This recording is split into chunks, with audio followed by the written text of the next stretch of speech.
Okay. But in the last lecture, we have seen that how to accept the input from the user. So who can tell me that which function is provided by C language to accept the data?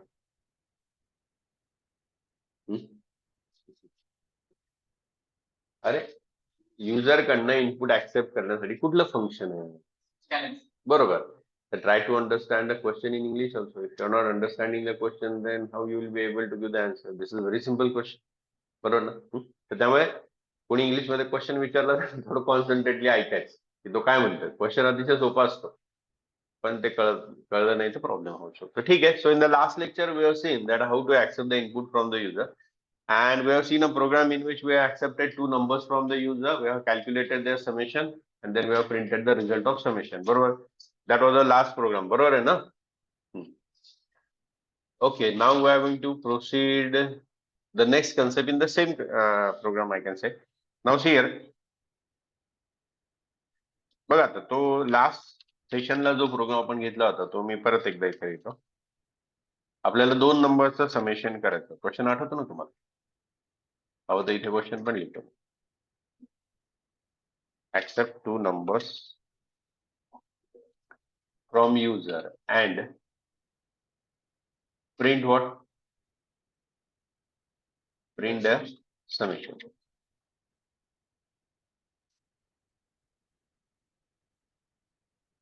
ठीक आहे.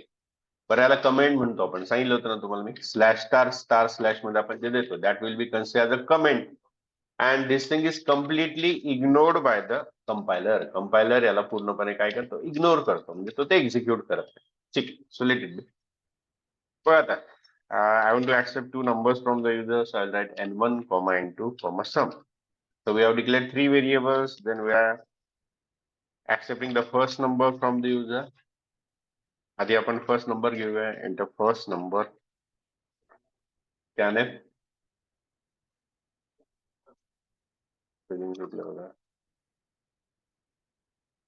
Right?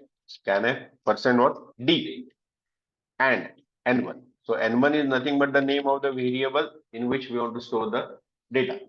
युजरने दिलेला जो first number आहे तो कसा store करायचा? n1. त्यामुळे इथे आपण n1 चं नाव दिलंय. त्याच्या अलीकडे एम्परसँड अँड सिम्बॉल द्यायचा असतो आणि %d why? Because the data type of n1 is what? Integer. बरोबर. Similarly we can accept the second number. तेच कॉपी पेस्ट केलं मी इथे. फक्त आता मेसेज चेंज करूया आणि व्हेरिएबलचं नाव बदलूया. बरोबर आहे का हे? त्यानंतर बघा आता आपण रिझल्ट प्रिंट केला. तो प्रिंटफ समेशन इज %d आणि समेशनचा रिझल्ट कुठल्या व्हेरिएबल मध्ये आहे त्याचं इथे नाव दिलं होतं. बरोबर ना? Okay. So I will run the program. .c. Okay.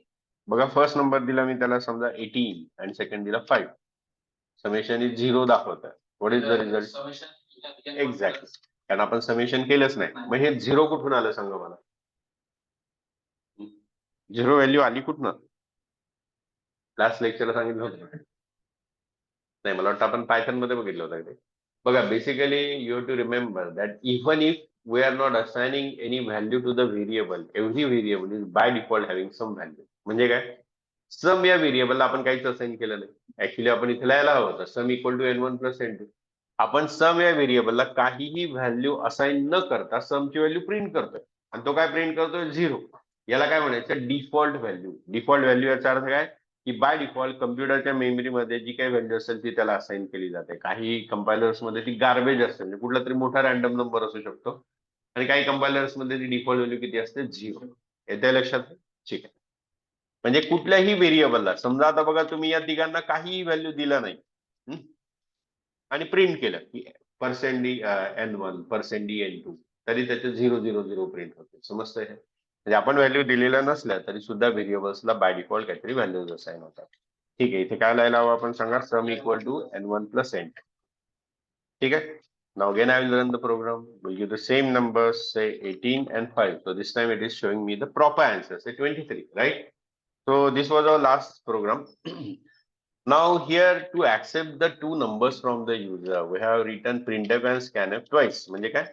दोन नंबर्स घेण्यासाठी आपण printf 2 वेळा आणि scanf सुद्धा 2 वेळा लिहिलेलं. तर समजा 100 नंबर्स घ्यायचे असतील तर whether I have to write the printf and scanf for 100 times, no.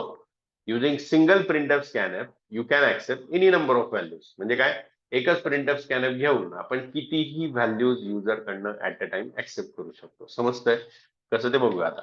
आता बघा इथे आपण 2 प्रिंटअप आणि 2 स्कॅनअप लिहिले, त्यातला एक पेअर मी डिलीट करतो खालचा. ठीक आहे.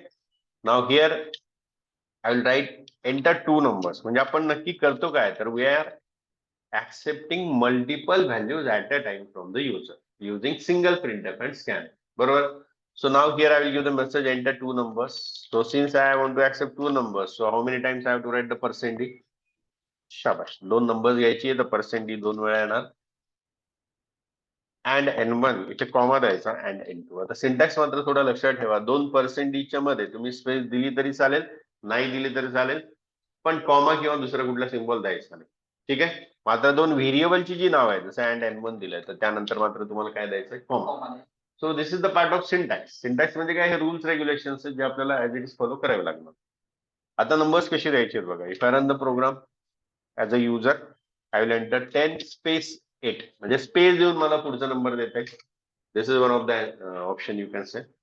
किंवा युजरकडे दुसरं ऑप्शन असं आहे की त्याने फर्स्ट नंबर द्यायचा, एंटर की प्रेस करायची आणि सेकंड नंबर द्यायचा. So it is also allowed. ठीक आहे. Okay. So now here accepting input from user मध्ये बघा, आता आपण स्कॅनएफ बघितलं होतं. आता accepting multiple values at a time, this is our heading. बरोबर. मग यामध्ये काय दिलं बघा, we can accept multiple values from user using single scanf function. आणि सिंटॅक्स कसं आहे बघा, स्कॅनएफ फॉर्मॅटर 1 फॉर्मॅटर 2 म्हणजे पर्सेंट लिहितो ना आपण ते. आणि बाहेर काय तर व्हेरिएबलचे नाव येणार, व्हेरिएबल 1 अँड व्हेरिएबल. बरोबर आहे. शाबाश. And N1 and. ठीक आहे. Okay. So everybody please write this. Write down. Use this heading and write down.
Okay. झालंय हे लिहून सर्वांचं, का राहिलंय कोणाचं सांगा.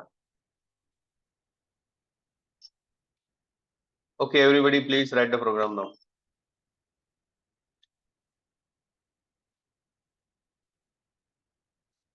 Right down. तुमचं झालंय तर तुम्ही मागे कुठल्याही पेजवर न बघता लिहून दाखवा मला प्रोग्राम.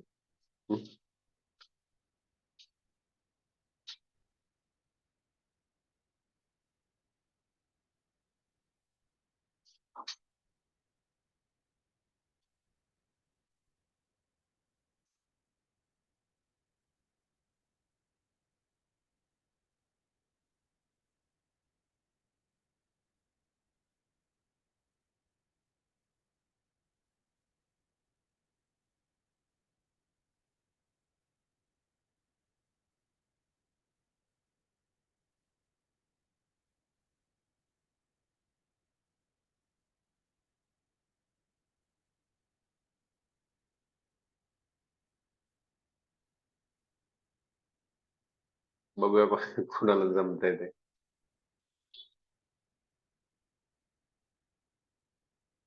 बघा आता काही स्टुडंटसाठी हे रिवाइज होतं, त्यांचं ऑलरेडी लिहून झालेलं आहे. तर त्यांनी न बघता बॅक पेजवर कुठेतरी लिहून दाखवा मला. बघा, किंवा मला दाखवणं म्हणण्यापेक्षा असं म्हणूया की तुम्ही स्वतःला दाखवा की मला हे जमतंय किंवा नाही जमत आहे. आणि जर तुम्हाला असं वाटत असेल, even if you are attending the lecture again, समजा हे पूर्वी तुमचं झालेलं आहे आणि परत तुम्ही अटेंड करतात, तर तुम्हाला वाटतंय की एवढा वेळ माझा वाया जातोय, तर बॅक साईडला लिहून दाखवा हा प्रोग्राम. म्हणजे तुम्हाला स्वतःलाच कळेल की तुम्हाला कितपत त्यावेळी समजलं होतं, किंवा जे समजलं होतं ते तुम्ही कितपत लक्षात ठेवलंय. बरोबर. बघूया, आता तुम्हाला सर्वांच्या नोटबुक मी चेक करणार आहे. ज्याला जमणार नाही त्याला बेंचवर उभं करणार. आता यांना नाही जमणार, बेंचवर उभं केलं तर जमणारच नाही हाईटमुळे. ठीक आहे.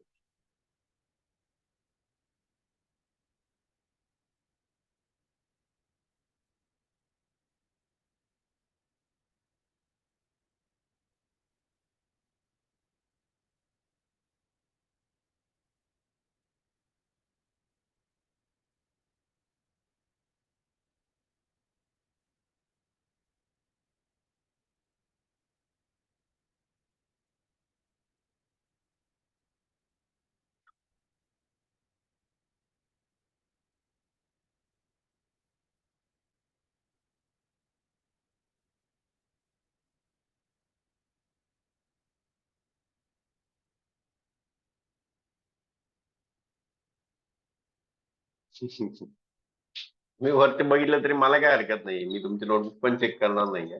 पण मी तुम्हाला जसं पटवलं होतं की हे तुम्हाला स्वतःलाच उत्तर आहे, मला नाही. तर तुम्हाला स्वतःलाच कळेल की आपलं रिपीट होतंय 4 वेळा किंवा 2 वेळा किंवा पहिल्यांदाच, पण त्यातलं आपल्याला जमतं कितपत आहे.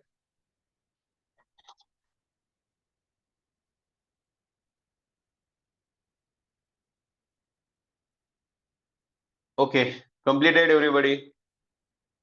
बोला, झालंय लिहून सर्वांचं? ओके. फक्त बघा, ऑनलाईन स्टुडंट, मी तुम्हाला ऑलरेडी सांगितलेलं आहे की जर तुमचं लिहून झालेलं असेल तर तुमचं लिहून झालंय का असं जर मी विचारलं तर तुम्ही काही नाही उत्तर दिलं तर चालेल, पण जर पेंडिंग असेल लिहायचं तर definitely you should unmute and tell me so that I can wait. ठीक आहे. Okay, so I am considering that you are done. आता चला, आता नेक्स्ट क्वेश्चन कडे जाऊया on the same concept. So everybody just write this question. चला लिहा, question लिहा, त्यानंतर आपण सॉल्व्ह करूया.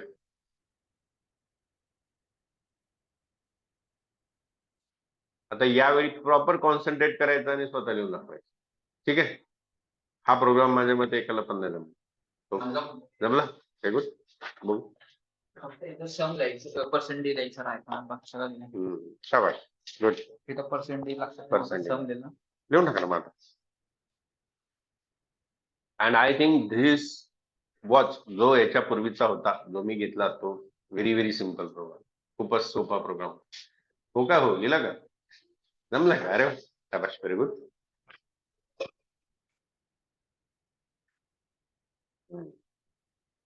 Perfect, good. तुम्ही? ठीक आहे, झालेलं लिहिल्यानंतर बघा, आता क्वेश्चन काय आपला, accept role number and marks of 3 subject दिले त्याने, सायन्स, मॅथ्स आणि इंग्लिश. तुम्हाला युजर कडनं त्याचा रोल नंबर घ्यायचा आहे आणि 3 सब्जेक्टची मार्क्स घ्यायचे. त्यानंतर त्याचे टोटल कॅल्क्युलेट करायचे, ऍव्हरेज कॅल्क्युलेट करायचा आणि रिझल्ट प्रिंट करायचा आपल्याला. बरोबर. चला, क्वेश्चन झालाय लिहून सर्वांचा. प्रोसीड फॉर द आन्सर नाव. चला, आता क्वेश्चन तुम्हाला सर्वांपुढे आहे, तुम्ही सांगा बरं मला सर्वात आधी काय काय करूया. मी I will delete everything, I will just keep the structure of main function. चला सांगा बरं, जोरात बोला नाही. बोला, काय करू सर्वात आधी? का बरं, first I should declare the variables. बघा, बेसिकली कसं आहे, ज्यावेळी आपण इंटरव्ह्यूला आन्सर देतो ना, तर आन्सर हे 2 पद्धतीने द्यायचं असतं. एक तर काय की tentatively, for example declare the variables required, variable declare करा जे जे हवे ते, हे एक वाक्य झालं. किंवा तो जर म्हटला नाही नाही, tail me the syntax, don't tail me the logic, हे जे सांगितलं तुम्ही हे लॉजिकल पार्ट झालं, सिंटॅक्स सांग. मग तुम्ही म्हणाल okay, write int roll number science comma maths comma English असं. मग इंटिजर टाईपची आपल्याला कुठली कुठली व्हेरिएबल्स हवीत सांगा बरं, as per the question. Roll number हवाय, त्यानंतर science, maths, English total and average. बरोबर आहे हे.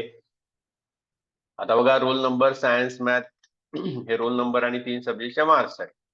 टोटल आणि ऍव्हरेज कॅल्क्युलेट करण्यासाठी आपल्याला अजून ही 2 व्हेरिएबल्स हवेत. बरोबर आहे की नाही? ओके.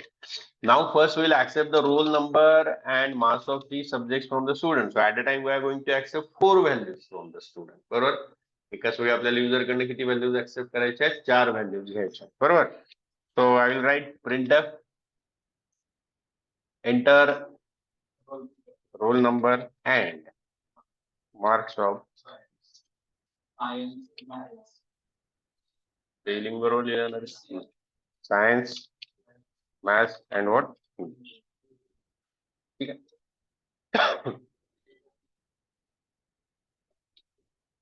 आता काय लिहू सांगा? शाबाश, स्कॅन आहे. How many times percent I have to write? 4 times. Shabash, because we are accepting 4 values, right? Comma and first what? RNO. सर्वात आधी काय देणार? तो रोल नंबर. त्यानंतर सायन्सचे marks, then write and maths and English. That's all. ठीक आहे. लक्षात घ्या की आपल्याला युजर कडनं काय ऍक्सेप्ट करायचंय आणि काय कॅल्क्युलेट करायचंय या 2 वेगवेगळ्या गोष्टी आहेत. तुम्हाला या 4 व्हॅल्यूज युजर कडनं ऍक्सेप्ट करायच्या, रोल नंबर, सायन्स, मॅथ आणि इंग्लिश. बरोबर आहे. आणि या 2 व्हॅल्यूज तुम्हाला युजर कडनं ऍक्सेप्ट करायच्या नाहीयेत, तर त्या कॅल्क्युलेट करायच्या, टोटल आणि ऍव्हरेज. बरोबर आहे की नाही? ठीक आहे. ओके. त्यानंतर बघा, ज्यावेळी तुम्ही मेसेजेस वगैरे देता तर त्यावेळी शक्यतो फर्स्ट लेटर हे कॅपिटल देणं वगैरे वाक्याचं सुरुवातीला, तर ही कन्व्हेन्शन्स आहेत, ही रूल्स नाही. ही शक्यतो फॉलो करा, म्हणजे प्रेझेंटेशन पण व्यवस्थित हवं. कसंही काही टाईप केलंय, खालीवरती दिसतंय, इट शुड नॉट हॅपन. बरोबर. ठीक आहे. त्यानंतर पुढे बघा, आता सर्वात आधी काय करायला हवं सांगा बरं आपल्याला? बरं, जोरात बोला ना. कॅल्क्युलेट करायचं. काय कॅल्क्युलेट करायचं? Total. So tell me the formula for that. Total equal to science plus maths plus English. And how to calculate the average? Total divided by 3. Very good. Total divided by 3 because 3 subjects are there, right? So now I will print the roll number, total and average. Roll number, total and average print करूया. So roll number percent D, comma काय? RN. बरोबर आहे का हे? Then second one what? Total marks. Percent D, comma what? TOT. What is the name of variable? TOT. And the last one is average. Percent D, comma what? AVG. बरोबर आहे. चला run करूया आपण. So 101 is the roll number, say 90, 80 and 70. Marks of 3 subjects. Now you can observe it is showing the roll number as 101, total marks are 240 आणि तिघांचा average केला 90 plus 80 plus 70, तर exact त्याचा ऍव्हरेज 80 येईल. बरोबर आहे. 240 divided by 3. ठीक आहे. So the program is showing proper output. Okay.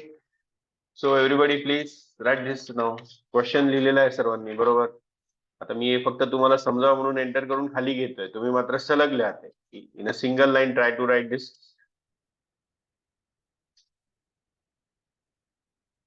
ठीक आहे. ते तुमच्या एकाच लाईन मध्ये बसायला हवं असं पण नाहीये, पण असं लक्ष द्यायला हवं की ही लाईन कंटिन्युटी आहे, म्हणजे प्रॅक्टिकली टाईप करताना एकाच लाईन मध्ये करायचं.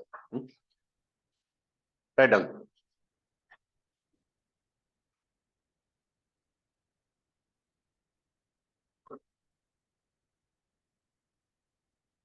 आता तुम्ही लिहायचं आणि नंतर लिहून झालं की इथे चेक करायचं की तुमचा प्रोग्राम बरोबर आहे की नाही.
बस स्क्रोल करतोय.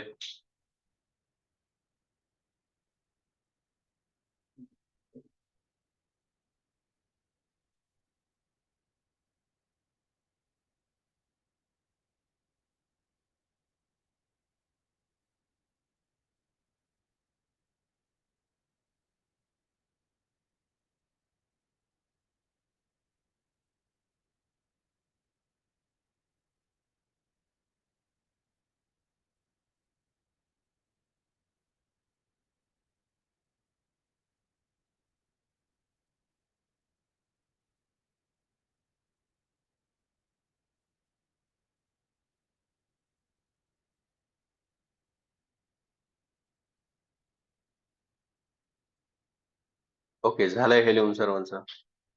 So will proceed for the next point now.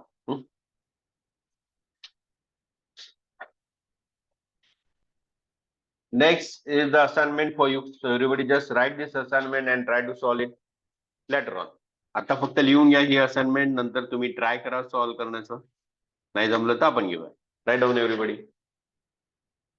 आणि ट्राय करा म्हणजे नोटबुकवर ट्राय नाही करायची, कम्प्युटरवर ट्राय करायची.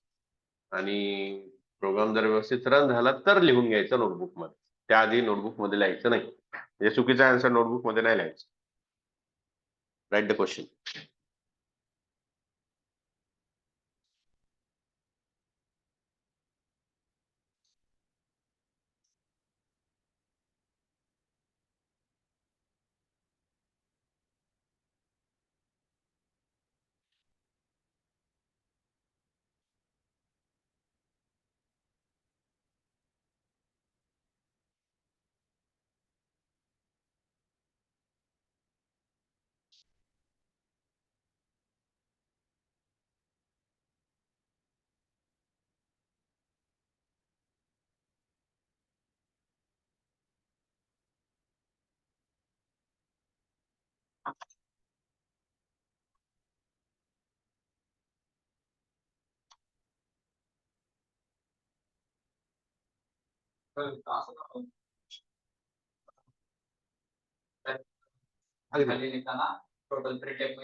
बरोबर, परफेक्ट.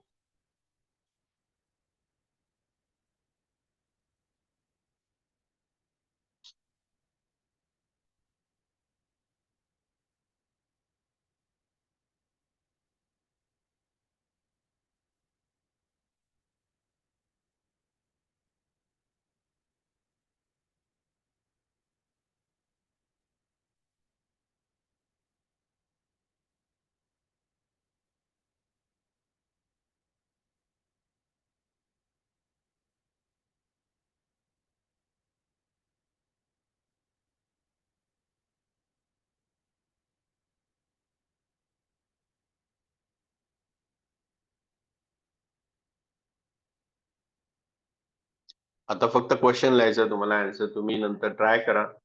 जसं मी तुम्हाला म्हणालो, जर रन झालं चुकून तर लिहून घ्या. बरोबर की नाही? होईल होईल, नक्की रन होईल तुमचं. क्वेश्चन समजला ना? क्वेश्चन काय, युजर कडनं तुम्हाला एम्प्लॉई नंबर, सॅलरी आणि बोनस अशा 3 गोष्टी ऍक्सेप्ट करायच्या. मीन्स युजर काय असणार, ते एम्प्लॉई असणार आहे. कॅल्क्युलेट द टोटल अमाऊंट म्हणलंय त्याने. टोटलचा फॉर्म्युला अतिशय सोपा आहे बघा. सॅलरी प्लस बोनस केलं तर टोटल अमाऊंट मिळेल तुम्हाला. आणि प्रिंट करताना तुम्हाला एम्प्लॉई नंबर आणि टोटल अमाऊंट अशा 2च गोष्टी प्रिंट करायच्या. ठीक आहे, चला आता पुढे जाऊया आपण. आता बघा, आपल्याला फ्लोट डेटा टाइप बघायचा. आतापर्यंत आपण इंटिजर हा एकमेव डेटा टाइप बघितला, in which we are accepting the whole numbers only. Now we are going to see how to accept the floating point values, means the numbers with decimal places. ठीक आहे, जसं 3.14 वगैरे. मग त्यासाठी हा क्वेश्चन आपल्याला करायचा आहे बघा. Accept radius of a circle from user and print area. म्हणजे आपल्याला सर्कलचा एरिया कॅल्क्युलेट करायचा. त्याचा फॉर्म्युला तर तुम्हाला माहितच असेल, पाय आर स्क्वेअर. बरोबर, म्हणजे रेडियसची व्हॅल्यू आपल्याला युजर कडनं ऍक्सेप्ट करावी लागणार. So how to go for that? So I will remove everything now again. So now will take the data type as what, float. Float हा डेटा टाइप घ्यायचा. सुरुवातीला डेटा टाइप्स विषयी लिहून घेतले बघा आपण. ठीक आहे, so float I will say 2 variables आपल्याला हवीत. कुठली कुठली, रेडियस आणि एज. बरोबर, ठीक आहे. Then I will say enter radius of circle. ठीक आहे, युजरला आपण म्हणलं की सर्कलची रेडियस एंटर करा. ठीक आहे. स्कॅन एफ पर्सेंट काय लिहू आता शाबाश एफ. जर फ्लोट डेटा टाईप असेल तर पर्सेंट डी न लिहिता पर्सेंट एफ लिहावं. फॉर्मॅटर कुठला वापरणार पर्सेंट एफ. बरोबर. पर्सेंट एफ कॉमा अँड काय लिहिणार तुम्ही रेडियस.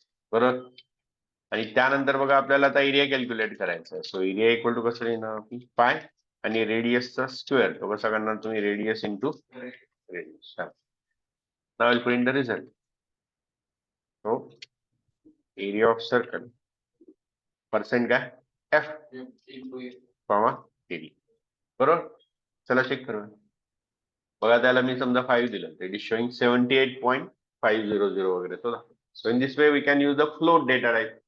आन्सर फ्लोट मध्ये आलाय तो प्रॉपर दाखवतोय. ठीक आहे.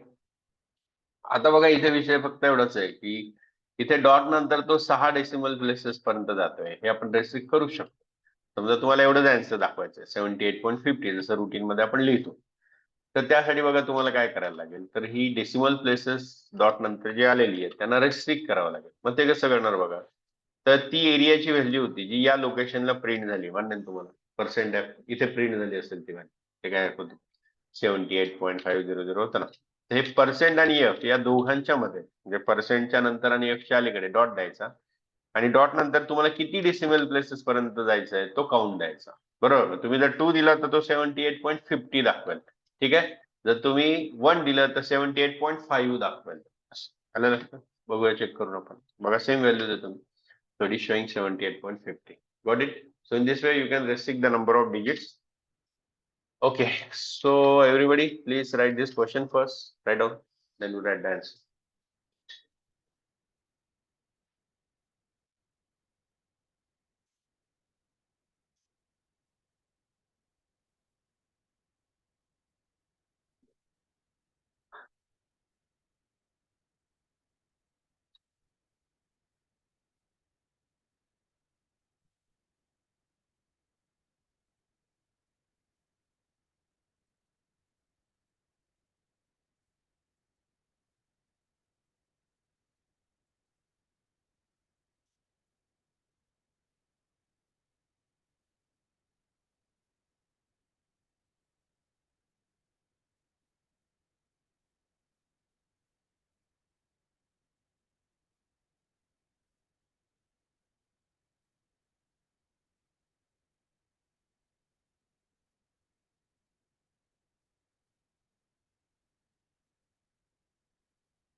Okay, write the answer now.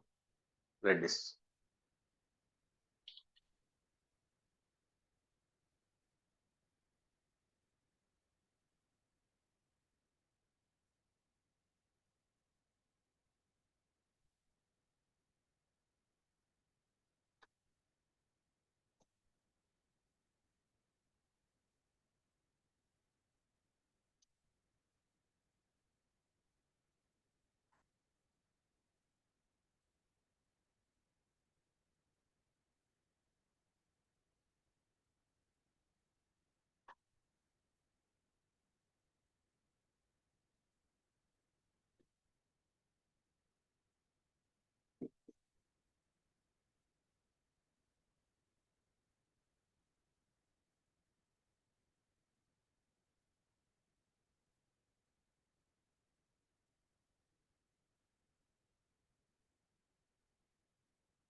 Okay, completed everybody.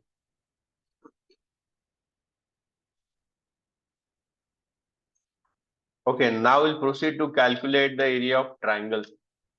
So what is the formula for area of triangle? Right, 1/2 base into height. So which values we should accept from the end user? Shabash. We have to accept base and height from the end user, right? So now see here. Here we will change the names of variables. Base, comma height, comma area. बरोबर आहे हे. त्यानंतर बघा आता आपल्याला user कडनं base आणि height accept करायची बरोबर. So enter base and height of काय इथे आता ट्रायंगल बरोबर आहे ठीक आहे. So percent F 2 times write and base and काय लिहू तिथे हाईट बरोबर आहे बघा and base comma and height ठीक आहे ओके. त्यानंतर बघा आता आपल्याला काय करायचंय तर एरिया कॅल्क्युलेट करायचा आहे. एरियाचा फॉर्म्युला कसा येणार तर 0.5 0.5 म्हणजे 1/2 इंटू बेस इंटू काय हाईट बरोबर. आणि इथे एरिया ऑफ फक्त काय लिहू ट्रायंगल बरोबर ना हे बघा समजतंय हे पण थोडं स्टेटमेंट हवं होतं मी इकडे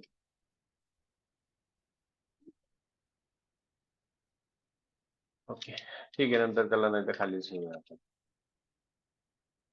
त्याला रन करून बघू. बघा तो बेस आणि हाईट आपल्याकडे मागतोय. समजा मी त्याला बेस दिलं 10 आणि हाईट दिली समजा 5. बघा एरिया ऑफ ट्रायंगल 25 म्हणतो 10 into 5 divided by 2 25 बरोबर. So in this way you can calculate the area of what triangle. ठीक आहे. So everybody please write the question first. Write this second question बघा खालचा.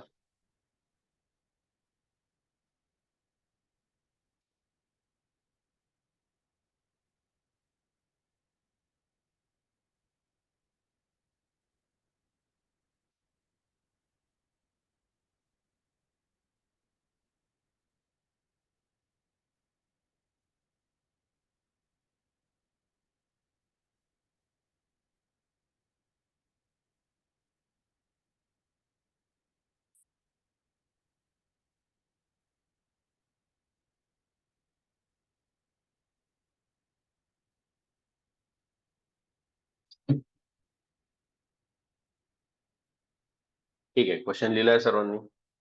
Accept base and height of a triangle and calculate its area, right? So everybody please write the answer now. त्याला फक्त मी enter करून खाली घेतो मला ते लिहायला बरं पडेल. So write this please. Write down.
Okay, completed everybody.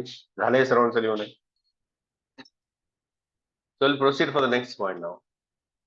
Our next topic is control statements. आता बघा control statement हे basically कसे असतात? The control statements are used to control the sequence of statements execution. म्हणजे तुमच्या प्रोग्रामचं एक्झिक्युशन सुरू आहे एका लिनियर सिक्वेन्स मध्ये आणि तो सिक्वेन्स समजा तुम्हाला मध्ये चेंज करायचा तर you can use this control structure. म्हणजे आपल्या स्टेटमेंटच्या एक्झिक्युशनवर कंट्रोल ठेवण्यासाठी ही कंट्रोल स्टेटमेंट्स वापरतात.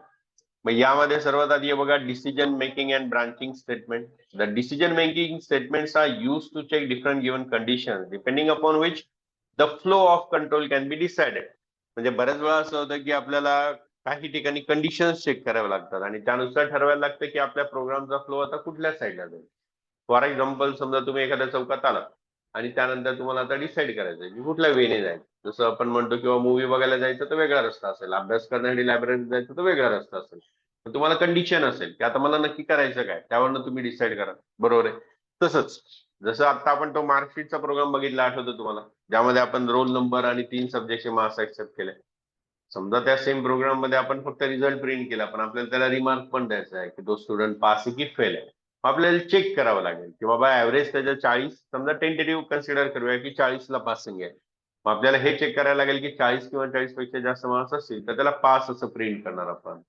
40 पेक्षा कमी मार्क्स असतील तर फेल प्रिंट करूया. म्हणजे हे प्रोग्रामचे दोन फ्लो झाले. काय, एक तर पास प्रिंट होतंय किंवा फेल होतंय. कशावर डिपेंड आहे, कंडिशन. बरोबर आहे. किंवा समजा तुम्हाला एक नंबर दिला गेला आणि सांगितलं गेलं की चेक करून सांगा हा नंबर पॉझिटिव्ह आहे की निगेटिव्ह.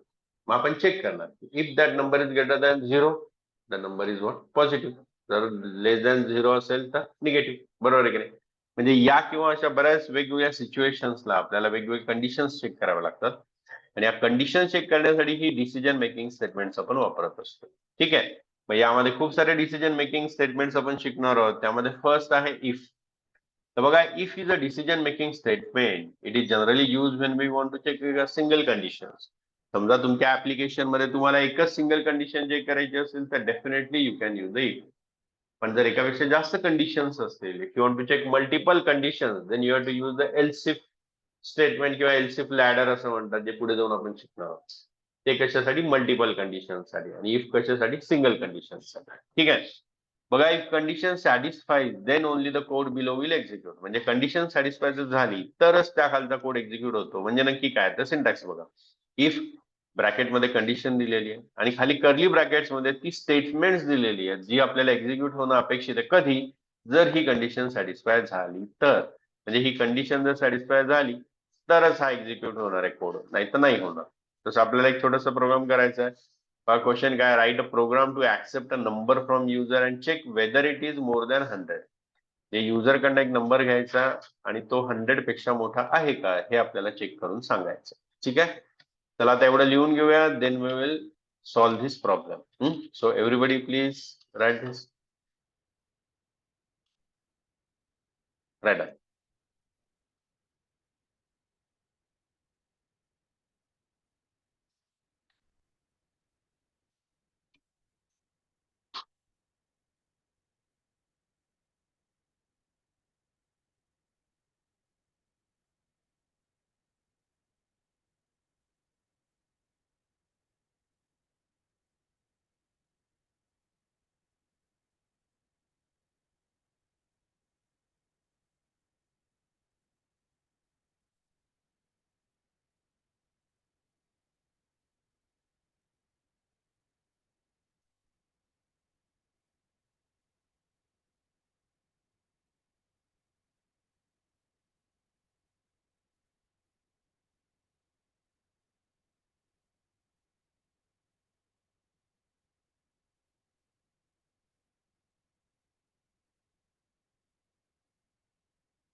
ओके, झालंय हे लिहून सर्वांचं.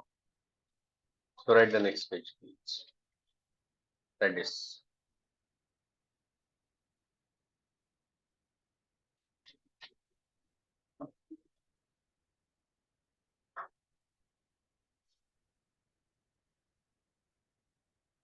बरं. आपले सी प्रोग्रामिंगचे 2 लेक्चर मी युट्यूबवर टाकलेले आहेत.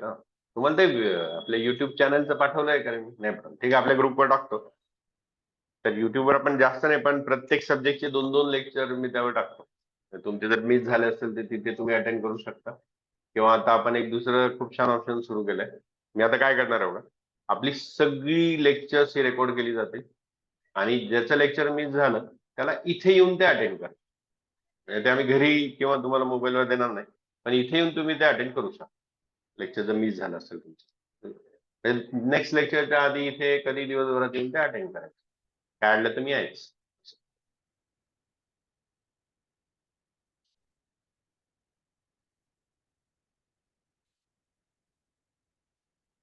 म्हणजे आपल्याला ही काळजी घ्यायची की कुणाचंच कुठलं लेक्चर मिस नको आहे.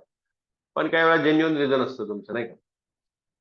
मूवी बघायचा असतो किंवा मित्र अशा महत्वाच्या कारणासाठी जेव्हा तुमचं लेक्चर मिस होते तर त्यावेळी तुम्हाला ते रेकॉर्डेड लेक्चर अटेंड करता येईल. ठीक आहे.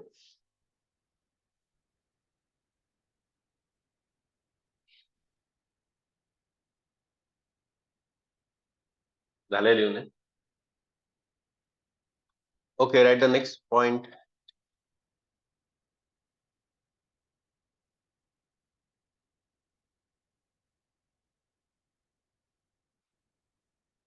हा सिंटॅक्स आहे ऍज वेल एज खाली क्वेश्चन दिलेला आहे.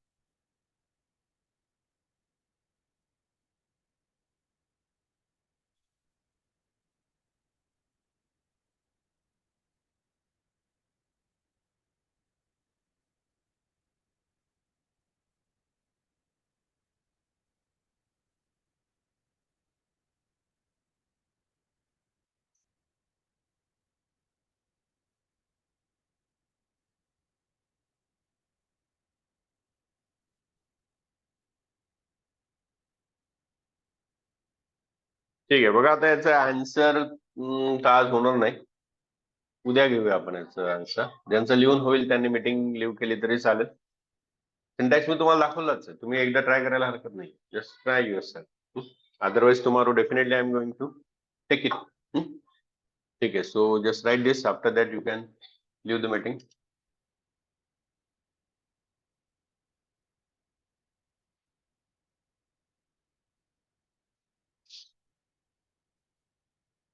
तुमचं झालं असेल तुम्ही जाऊ शकता, मला थांबण्याची गरज नाही.